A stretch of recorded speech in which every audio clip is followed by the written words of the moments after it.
1999 was an incredible year for PC gaming, yet even among this crowd of soon-to-be classics, Homeworld stood out. It delivered cutting-edge 3D graphics and then went one step further with a true three-dimensional battlefield that captured the infinite verticality of space. There was nothing else like it. But the creation of Homeworld was not simple. Though it would become known for its beautiful art, excellent narrative, and complex gameplay, Homeworld is the result of 3 years of hectic decision-making that often left Relic begging its publisher for more cash. The game's development and eventual success was in many ways a unique stroke of luck, the result of a rare balance between art, game design, and technical execution. Now, 25 years after the original's release, we're getting a proper third installment with Homeworld 3, so it seems as good a time as any to revisit the story of its challenging development and the significant but often subtle impact it made on video game history. This is the story of Homeworld.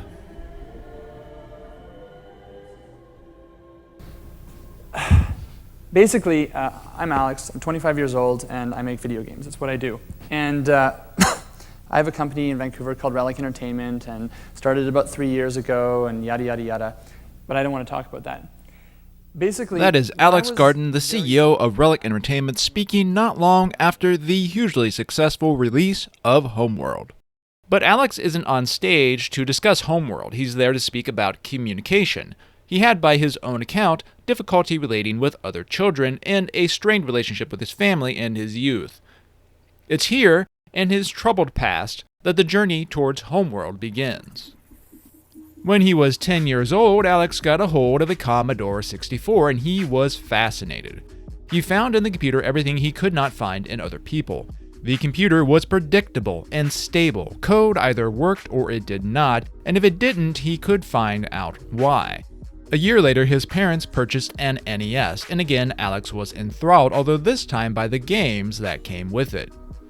He enjoyed the game so much that he began a paper route in Winnipeg to pay for new games, and in that decision, Alex had unknowingly made the first step towards founding Relic Entertainment and building Homeworld. At age 15, he took a job at a frozen yogurt shop to further fund his hobby. One day, not long after he was hired, a black Lamborghini Diablo swung into the parking lot and stopped just outside the shop's floor-to-ceiling windows. Alex vaulted over the counter and ran to the sports car as its gull-wing door swung open. Inside was none other than Don Mattrick. This is the same Don Mattrick who led Microsoft's dreadful Xbox One reveal at E3 2013. But that mistake was 15 years in his future. This younger Don Mattrick had earned his fortune by founding a game studio called Distinctive Software in 1982. The studio developed several big hits, including the 1987 driving game Test Drive, and made ports of popular titles like Altered Beast and Castlevania. Alex had never met Mattrick before, but in a gush of enthusiasm, he bluntly told Mattrick, "I want to work for you." Not because Alex wanted to make games, no, Alex wanted to make money to buy games, and a lot else besides. And he saw Mattrick's fancy sports car as evidence that this guy knew how to make money. The fact that Mattrick ran a game company was really just a stroke of luck, and Alex soon found himself testing games at Distinctive Software Incorporated. It wasn't exactly the C-suite, but it was definitely better than selling frozen yogurt. Alex's time at Distinctive Software was short, but his career in games continued at various other studios in Vancouver, British Columbia. This includes Xanth Software FX, Radical Entertainment, and later EA's Vancouver studio. As he worked at these studios in the mid-1990s, Alex learned how games were made, found his confidence, and perhaps most importantly, met co-workers and friends who saw eye to eye. This included level designer Aaron Daly, artists Aaron Cambance and David Chong, and programmers Luke Maloney, Gary Shaw, Shane Alfreds, and Darren Stone. It is here that the seed of Homeworld began to grow. It started as a simple concept, the famous spaghetti ball, as it would come to be called. It was not a game design really, but more of a persistent sliver of an idea. It was a dogfight between fast, nimble interceptors, each emitting a trail of ion behind it, turning the combat into a tangled spaghetti ball.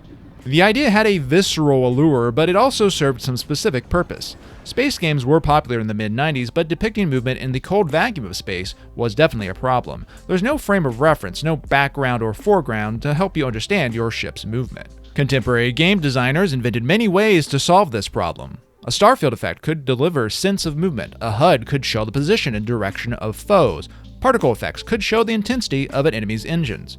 But these solutions were for games where the player was the pilot, not a commander. The spaghetti ball, though, that with its long, bright ion trails, well, it seemed like it could work for a game where the player was a commander viewing the action from afar. All it needed was a little refinement.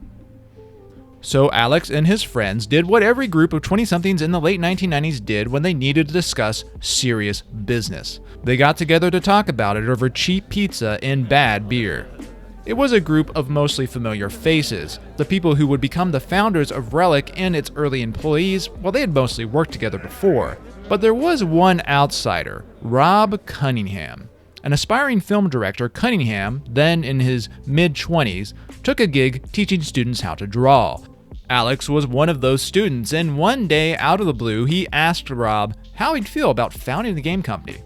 Surprisingly, Rob actually thought this was a great idea, and he soon became a core part of the group. But before anything could really happen, the group needed funding, and for that, Alex got in touch with Scott Lynch, a VP at Sierra Entertainment. The following Saturday, Alex, Rob, and Aaron made a 3-hour drive from Vancouver to Seattle and served their pitch to Lynch. It wasn't much, just a few vague ideas and sketches framed as Command & Conquer in the style of Battlestar Galactica. But Alex took the lead in presenting the idea to a mostly silent Lynch. Lynch kept a firm poker face, thanked the group, and then excused himself to make a phone call. Alex, Aaron, and Rob filtered out to the parking lot, feeling at once shaky and confident. They didn't really know what to expect. They were soon startled by Garden's cell phone ringing. The stone-faced Lynch had in fact already made his decision. Sierra would back them for a proof of concept, at the very least. According to Gary Shaw, one of Homeworld's programmers and part of the founding group at Relic, things happened very quickly after that. Alex got the contract with Sierra, and as soon as he got the contract and we had the money, and it was only for a 3-month proof of concept, we got the office and we just had like 6 computers we set up. Yeah, we just set the computers up and just started going. The founding of Relic was a big moment for everyone involved. Most of the team had experience in the game industry, but they were used to taking orders, not defining their own destiny. This was their big chance to make their mark in video games. And they had a suitably glamorous office in a scrappy sort of way. Located above a nightclub called Bar None, it was in a trendy section of Vancouver's Yaletown called the Multimedia Gulch. But now with funding in hand and office secured, the team faced their most critical challenge yet. What exactly were they trying to do? Well, that wasn't actually clear. The team wasn't even sure Homeworld was going to be identifiable as a real-time strategy game once it was complete, although that was the strongest concept. A playable prototype became the top priority. It all started with a prototype that had just one ship, then 2, then a way to order them around, then formations. Piece by piece, the concept came together. This early programming and eventually the entire game was handled in the C programming language, with OpenGL used to render the game's 3D graphics. The decision to use C was very deliberate. C++ was coming into vogue at the time, but the programmers at Relic had experience with C, and Alex didn't think it was wise to learn C++ while building their first game. That turned out to be a very smart decision. The programmers were able to move swiftly, and a prototype was completed within a few months. It had some of the game's most iconic units, including resource collectors and interceptors, and multiplayer for 2 players. It was also, and this is perhaps the most important part, easily identifiable as a real-time strategy game, which made the idea marketable in the RTS-mad PC gaming market. Sierra loved the prototype, and Homeworld moved into full production. Relic estimated they would have it done easily within 14 months, which would probably put its release sometime in early to mid-1998. Now the foundation was there, but there was still a lot to work out, of course. No one had ever made a game quite like Homeworld, and the team had to grapple with several unique problems. The spaghetti ball concept, it turned out, was not enough. Ships would scatter at odd angles, a bit like spaghetti tossed in the air, which disoriented players. The prototype also had a convoluted level system called mission spheres. It converted groups of ships into areas of space that each loaded individually. Players had to flip back and forth between these different spheres, and that caused a lot of confusion. Then, as a final problem, the prototype had a generic minimap that did not capture the spaghetti balls 3D depth that made it even more difficult for players to quickly find units once they had loaded a mission sphere. It was Aaron Daly who solved the problem of keeping players oriented in 3D space. He decided to allow rotation around units, but never so much that the players could flip the camera's perspective entirely, which greatly reduced the visual confusion. Rob and Aaron Campbell built on this with clever art design. They decided to give most ships a very clear vertical or horizontal axis and profile. This, of course, was most obvious with the Kushan and Taidan motherships, but it's also true of most other ships in the game.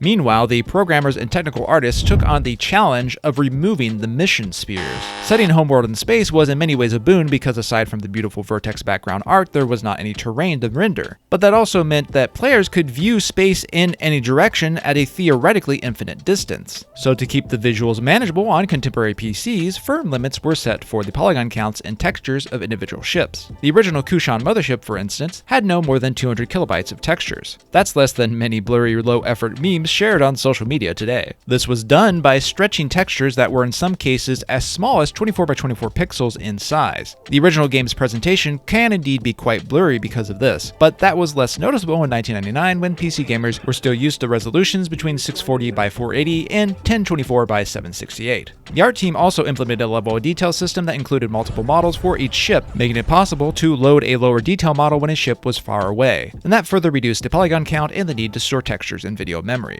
This is very standard stuff for any modern 3D video game, but back then, it was a relatively new technique. Yet even with these optimizations, the team struggled to build the game for both performance and playability. The mission spheres were a pain and the minimap still did not make a whole lot of sense. Eventually, a nearly perfect solution was found to fix both problems, and that was the Sensors Manager. Players can zoom out to this 3D view at any time and view the entire map at once, a feat made possible by replacing 3D models with 2D icons inspired by air traffic control systems. It allowed the developers to implement a sensible clipping plane without losing the sense of scale and fluidity that the game promised. And it solved the minimap issue, or rather it pushed it aside because the Sensors Manager fills the same role and there's no need for a minimap at all. It is a simple solution, but also genius and perfect for the game. And that would also prove true of the game's iconic art design and memorable story. The programming and game design decisions made for Homeworld were clever and contributed greatly to the game's success. Yet they might have been in vain if Homeworld did not deliver a convincing narrative and striking art design, something that is proven by games that tried and failed to emulate Homeworld's success, like Off-World Resource Base, better known as Orb, that was released in 2002. It might be a surprise then to hear that the initial concept had no coherent story, not even an outline, at the time that Alex, Rob, and Aaron drove down to Seattle to pitch the game to Sierra. Writer David Williams, taking inspiration from both Star Wars and Battlestar Galactica, invented the moment in Homeworld's narrative that became the driving force behind the entire campaign, the discovery of a hyperspace core in the deserts of Karak. That discovery would force the game's protagonist, the Kushan, into their heroic journey home.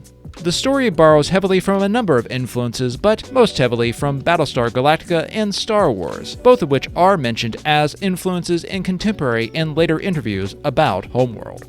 And when you think about it, the game's narrative arc is essentially Battlestar Galactica in reverse. In Battlestar, the forces of the 12 colonies flee the Cylons in search of Earth, a legendary 13th colony. In Homeworld, the Kushan launch themselves into the heart of the Taidan Empire to find and retake their homeworld, Hygara. In both cases, the story has a heavy element of desperation as a nomad fleet travels through the galaxy in one last effort to reach their goal. By the way, it's worth pointing out that when I talk about Battlestar Galactica here, we are talking about the original Battlestar Galactica series that was released in the late 1970s. With these inspirations in mind, Dave Williams, assisted heavily by the rest of the team at Relic, turned the story's concept into an outline, and that outline eventually became a draft.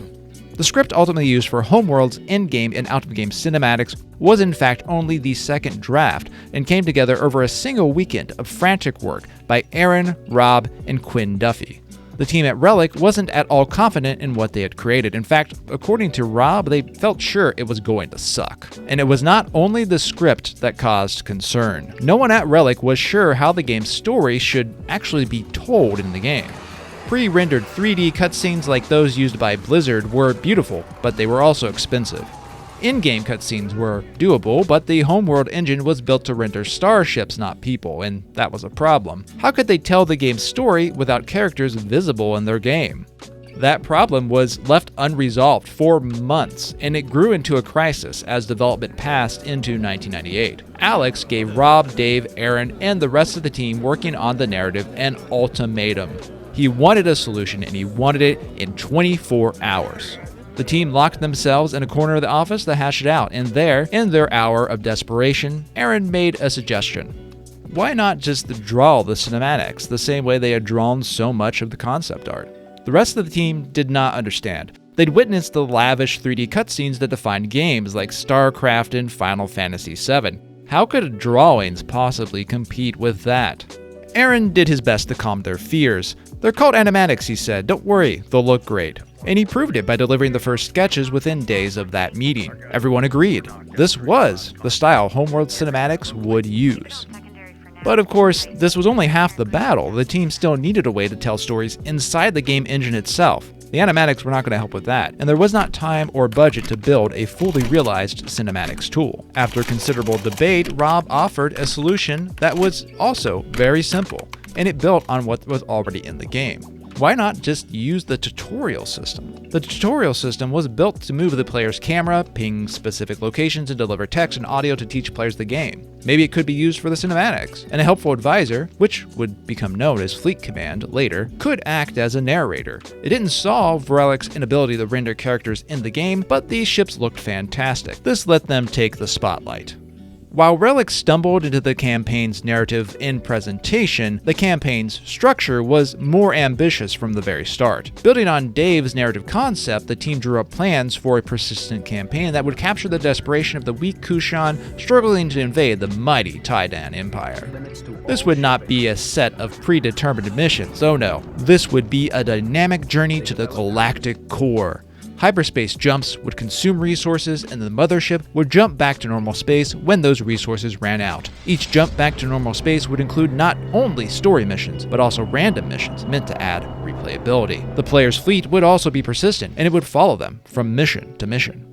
Of course, as fans of Homeworld know, Relic would only end up shipping half of that concept. The persistent fleet remained, but the connection between available resources and the length of jumps was removed, although it is implied in the narrative, and the random missions, they were just cut out. Some story missions were cut too, apparently. A 1998 preview in Computer Gaming World said there would be 20 story missions, but it would end up shipping with only 16.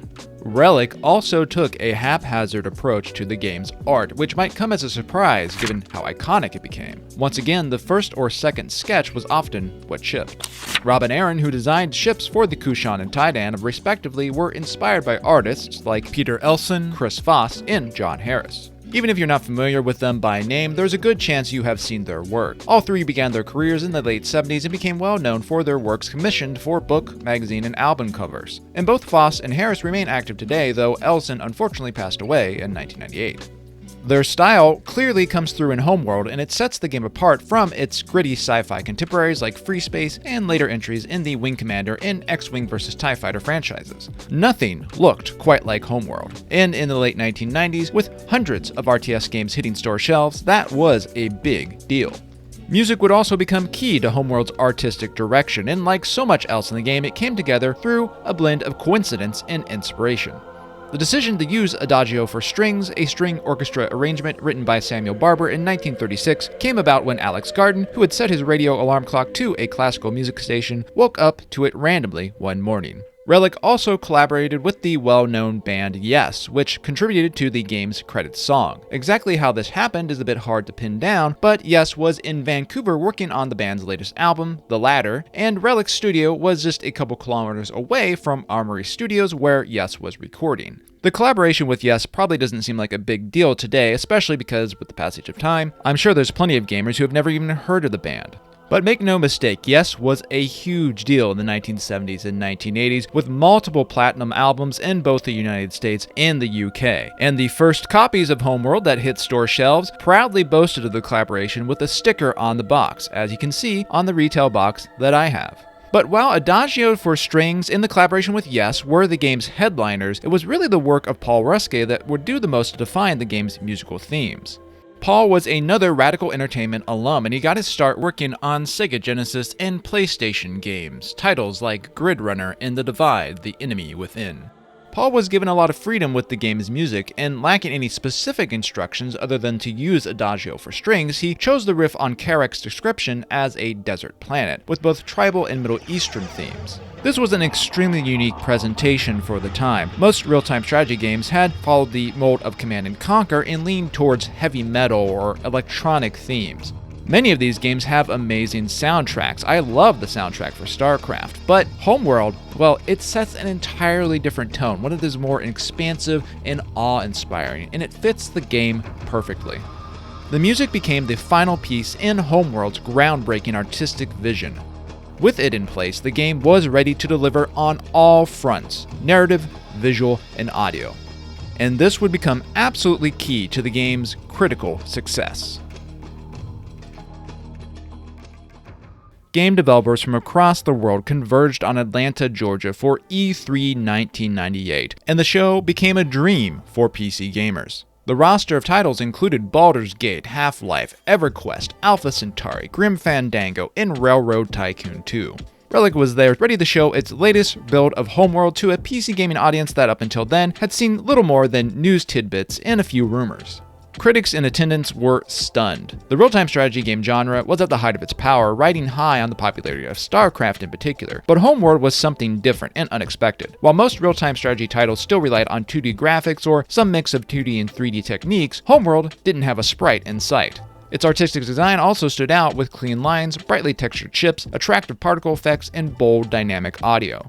Homeworld earned multiple awards at that show, including a Best in Show award from Computer Gaming World and 2 Games Critics Awards. The team's lofty, unrestrained ambitions looked ready to pay off. Now they just had to finish the game. As mentioned earlier, the original schedule was meant to be 14 months long, and programmer Gary Shaw in fact had a hand in the game's initial scheduling. But truth be told, he had no idea how long the project would really take, and Alex Garden had to go back to Sierra several times over the course of the game's 3 years of development to ask for more money and more time. In truth, the team that worked on Homeworld was not especially big by modern standards. Here's some perspective. Excluding credits for attached media like the song provided by Yes, the number of developers who worked on Homeworld is rather close to the Game Awards 2023 Indie Game of the Year, Dave the Diver. The level of experience on each team seems roughly similar as well. Many of the people who worked on Dave the Diver have just a few credits or no credits to their name prior to that title. The same was true of the Homeworld team. Making a game of Homeworld scope with a modest team of course meant the developers had to put in a lot of long nights. Some, like Luke Maloney, brought in cots or sleeping bags. Legend has it he spent one crisp clear night sleeping on the roof of Relic's building. But on the other hand, perhaps it was not as bad as it could have been. Gary Shaw told me that he can remember only one all-nighter, the result of a milestone build on the game Relic had to deliver to Sierra. According to Shaw, the team did work very long hours, but most people came into the office around 10 with frequent long lunches and dinners to break up the workday. And as was so often the case with these studios in the late 1990s, long hours were not the result of an enforced schedule, but instead of sort of a collective excitement for the game. The game's breakout moment at E3 1998, followed by dozens of previews across both print magazines and online publications, made it clear the team was onto something. Now they just had to put their heads down and deliver. So that is precisely what they did. Homeworld finally went gold on September 17, 1999, with a retail release on September 28, 1999, and glowing reviews soon followed. Computer Gaming World, Computer Games Magazine, and GamePro all rated the game 4.5 out of 5 stars, while Eurogamer and GameSpot gave it an effectively equivalent 9 out of 10. IGN was even more enthralled, handing out a lofty 9.5 out of 10. The review from IGN said that, quote, "This isn't just a reworking of an old genre, or even a fresh concept given to a stale genre. Saying that Homeworld is just a well-done strategy game is like saying that Blade Runner was a nice little sci-fi movie." The game sold well too, moving 500,000 units in its first 6 months. That might not sound like a lot today, and it wasn't chart-topping for 1999, but it was a stellar success for the first release from a new studio. Blizzard's original Warcraft, Orcs and Humans, for comparison, sold only 100,000 copies in its first year. Yet, despite strong sales, the Homeworld franchise faced a rocky future, and its legacy is still being shaped and molded today.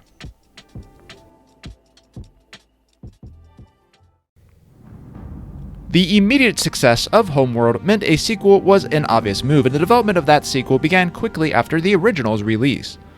I am not going to explore the development of Homeworld 2 with much depth here, but in summary, it was as ambitious as the original, and it was approached with the same frenetic energy.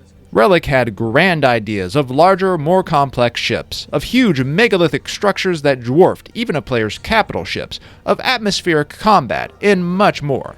It was a lot, and ultimately more than the team could execute.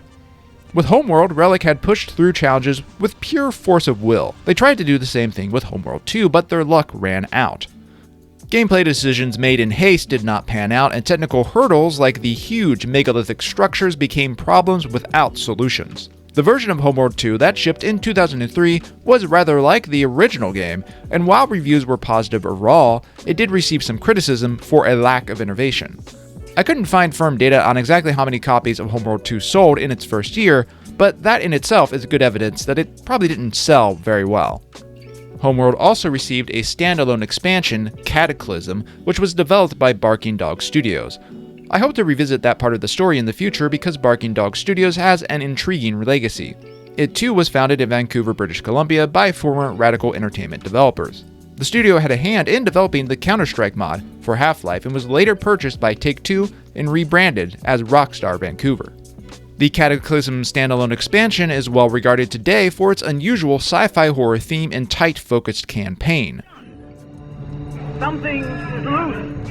It's killing us. You've got to save the rest of the ship. Jettison the... But the expansion was apparently a commercial flop, as I could not find any data on how well it sold, meaning it probably didn't sell well enough to make any charts. Now, I think it should be mentioned that the sales of both games were likely just as reflective of dysfunction at Sierra, the publisher, than of the quality of the games themselves. I think that in an alternative timeline, one where Sierra was healthy and committed to its best franchises, Homeworld Cataclysm and Homeworld 2 might have sold better. But that's not what happened, and the Homeworld franchise went on a lengthy hiatus after Homeworld 2. Yet that is not to say Homeworld's legacy was not important. In fact, I think Homeworld is among the top 5 most influential real-time strategy games ever released. The evidence for this can be found in Relic's later, more commercially successful games, which implement ideas clearly inspired by Homeworld. The lessons Relic took from Homeworld's art and cinematics were carried forward into its later titles, including Dawn of War and Company of Heroes. Relic transitioned to using pre-rendered 3D cutscenes instead of animatics for most important story beats in its games, but it otherwise kept to the model set by Homeworld and made extensive use of in-engine cutscenes to convey a game's story. I recognize this can be a little hard to appreciate today. If you look at the in-engine cutscenes for Dawn of War or Company of Heroes, they do not really stand out, but when they were released, they seemed quite impressive. Not least of all because they would frequently cut straight into the action, which was something that wasn't really possible with pre-rendered 3D cutscenes. This approach also allowed Relic to deliver a lot of cutscenes, and that became a defining feature of Relic's narrative presentation through both Dawn of War and Company of Heroes. These games set a template for presentation that many 3D real-time strategy games continue to use to this day. Homeworld also hinted at the direction Relic would take the real-time strategy genre in its later titles. Homeworld is a bit unusual in how it approaches base building, which is to say, it doesn't really have base building at all. The result is a strategy game where each player's position is far more fluid than most, and one in which digging a ditch or building a fort isn't really a valid strategy. Relic largely stuck to that idea and doubled down on it in later games. It veered towards a somewhat more traditional approach to base building in Dawn of War, but then went 180 degrees in the opposite direction with games like Dawn of War 2, Dawn of War 3, and Company of Heroes. Relic games in general tend to put a bit more focus on micromanagement and tactics than on any macro strategy and on economic decisions, and that does give them a different flavor from games like StarCraft and of course Supreme Commander. And Homeworld's legacy is not yet set in stone because against all odds, the franchise has slowly but surely revived itself over the past half-decade. It began with Gearbox's purchase of the rights to the franchise, which led to Homeworld Remastered. This happened in tandem with the growth of Blackbird Interactive, a new studio that includes several people from the original Homeworld development team. The studio has since released one Homeworld spin-off, 2016's Deserts of Karak, and of course it is also the studio behind Homeworld 3. The influence of Homeworld is also channeled through the people who worked on it, and here too the game's legacy is impressive. Rob Cunningham, of course, continued his career working on Dawn of War and Company of Hero games at Relic before founding Blackbird Interactive. He's essentially become the face of Homeworld in recent years. It's a fun story. Rob made a random decision to leap into founding a game studio with a bunch of people he hardly knew, and it changed his life. Aaron Daly stayed at Relic for several years before joining Naughty Dog, where he became a lead multiplayer designer at the studio. Aaron Kamitz left Relic for a brief tour at Electronic Arts, where he worked on Need for Speed Most Wanted, but circled back to co-found Blackbird Interactive with Rob. Gary Shaw also left Relic for EA and then spent many years at Next Level Games, where he worked on games like Mario Strikers Charged and Luigi's Mansion Dark Moon. He's now back with his former colleagues at Blackbird Interactive. Paul Ruscade remained active in games to this day through his company Studio X Labs. The studio's work has appeared in more than a dozen games, from Godfall to Thimbleweed Park. In fact, a healthy majority of the developers whose credits I investigated spent at least 10 years in the game industry after Homeworld. They've worked on titles ranging from Deathspank to World of Warcraft and Gears of War. Put simply, Homeworld and Relic as a whole launched a lot of careers in game development, and its success contributed greatly to maintaining Vancouver's reputation as a hub for game design. But not everyone stayed in the industry, and that includes two key players in Homeworld's story. Luke Maloney left Relic after Homeworld 2 and has kept a low profile since then, but he's now working as a partner for a venture capitalist firm called Space Fund, which, as you might expect, funds companies in commercial spaceflight. And then there's Alex Garden. He also left Relic shortly after Homeworld 2, but he stayed in the industry as an executive for about another decade. He was the CEO of Nexon North America and then joined Microsoft's Xbox division for a time, which meant he once again worked with Don Mattrick. But over the past half-decade, Alex shifted into entrepreneurship and investment elsewhere. He was CEO of a robot pizzeria for 5 years, and he's now an advisor for a ton of tech startups working on everything from robotics to artificial intelligence. As gamers, that might seem disappointing, but I think for him, maybe it makes a lot of sense. Alex was thinking outside of games even while he was still the CEO of Relic. He's a visionary person, but as he said himself, he perhaps has too many visions, dreams, and ideas, and as he also said himself, he wanted to make money. He might not still work in games, but I think Alex achieved what he set out to do. Now in 2024, the fate of the Homeworld franchise is in the hands of Blackbird Interactive, and I think that's a happy ending to this story. It would have been easy for the Homeworld franchise to fade away like so many PC game franchises that were popular in the late 1990s. But instead we have a brand new, fully featured, visually stunning Homeworld game to enjoy. I hope it is a success for Blackbird Interactive and that we see more from the franchise in the future. Thanks for watching, and I'll see you next time.